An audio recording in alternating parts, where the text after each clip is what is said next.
सारी संपत्ति यहाँ पर पड़ी रह जाएगी। मन में बड़ी विरह वेदना मन में बड़ी विरह वेदना है। उधर मेरे प्रिय भक्तों, कल की कथा में सभी भक्तों ने श्रवण किया। भगवान श्याम सुंदर मामा कंस का वध करने के बाद गुरु संदीपन के आश्रम में पढ़ करके लौट के आए। कल की कथा में आप सभी भक्तों ने विस्तार से श्रवण किया। जब लौट करके आए प्रिय भक्तों, उधर वो भगवान श्याम सुंदर उन गोपियों की याद में नित्य प्रति डूबे रहते हैं। नित्य ही उन गोपियों की याद में डूबे रहते हैं, गोपियों की याद करते हैं। उधो आगे कल की कथा में आप सभी भक्तों ने श्रवण किया। उधो भगवान श्याम सुंदर का संदेश लेकर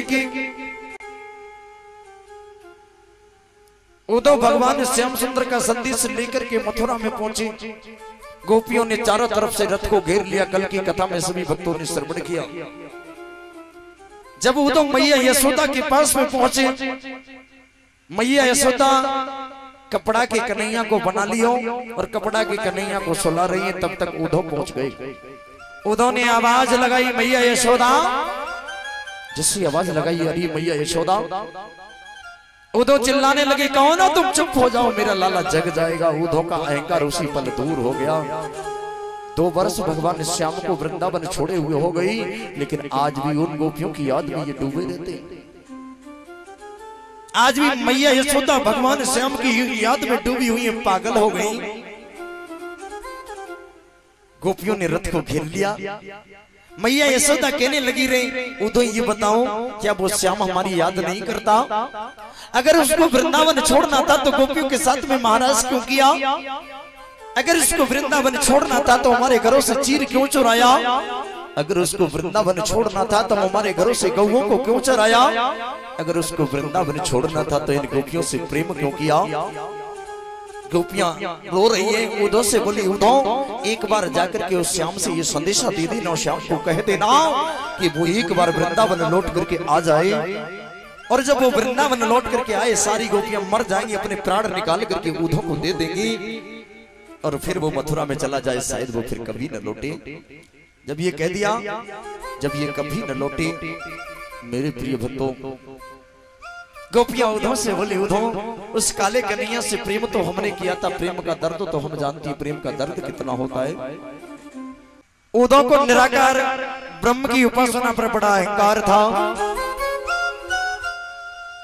मेरे प्रिय भक्तों, उधो लौट करके वृंदावन से मथुरा आए और मथुरा लौट करके आए, भगवान श्याम के चरणों में लेट गए। रे कन्हैया,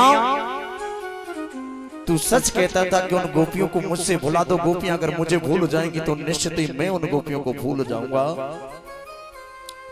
प्रिय भक्तों, जब ये कहा निश्चित ही मैं उन गोपियों को भूल जाऊंगा, आहा, जब ये कहा मैं उन गोपियों को निश्चित ही भूल जाऊंगा, श्याम उन गोपियों ने मुझे स्पष्ट कह दिया, अरे योदो मन न भय 10-20 एक हो सो गयो, श्याम संग कौन आराधे ईसरी। उधो मन न भय 10-20, हमारे पास कोई 10-20 मन नहीं है। एक मन था, वो श्याम के साथ में चला गया। अब और कोई मन नहीं है जिससे हम तेरे भगवान की उपासना करें। हमारे तो श्याम धन श्याम मन, श्याम ही हमारो धन, 8 याम हमको तो सावरे से काम है। सब कुछ हमारा श्याम है, सब कुछ हमारा कन्हैया है। रे श्याम, मुझे अपनी निराकार ब्रह्म की भक्ति पर बड़ा अहंकार था। उधो के अहंकार को उन गोपियों ने दूर कर दिया। जब उधो के अहंकार को उन गोपियों ने दूर किया, सुखदेव जी समझाने लगे, राजन परीक्षित आगे की कथा को मन लगा करके श्रवण करो। उधर भगवान श्याम सुंदर मथुरा में आनंद के साथ में रह रहे। भगवान तो मथुरा में आनंद के साथ में रह रहे। भगवान जब मथुरा के में आनंद के साथ में रह रहे, भगवान श्याम सुंदर ने अपने मामा कंस का वध किया था। कल की कथा में आप सभी भक्तों ने श्रवण किया था। कंस की 2 पत्नियां हस्ती व प्राप्ति, ये दोनों पत्नियां अपने पिता जरासंध के यहाँ गई और पिता जरासंध को ये बता दिया, उस नंद यशोदा के लाला कन्हैया ने हमारे पति को मार दिया। जरासंध की क्रोध में आ गया। जरासंध ने मथुरा पर 23 अक्षौणी सेना लेकर के मथुरा पर चढ़ाई कर दी। जब जरासंध ने मथुरा पर चढ़ाई की सज्जनों, भगवान श्याम सुंदर ने पहली बार जरासंध को परास्त कर दिया और जितने भी राक्षस जरासंध के साथ में थे सबको मौत के घाट उतारा, सबको राक्षसों को मार दिया, पृथ्वी के भार को हल्का किया। दोबारा से पुनः इस जरासंध ने चढ़ाई कर दी। भगवान श्याम सुंदर ने सारे राक्षसों को मार दिया।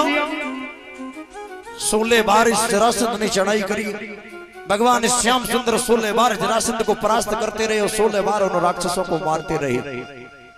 सज्जनों, 17वीं बार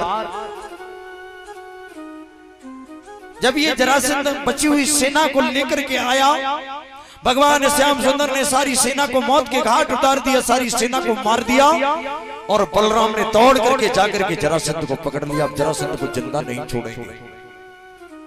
भगवान श्री कृष्ण बोले, भैया अगर इस दुष्ट को तुम अभी मार दोगे तो बचे हुए राक्षस रह जाएंगे, जिनको हमको घर जाकर के मारना पड़ेगा, इसलिए इसको छोड़ दो।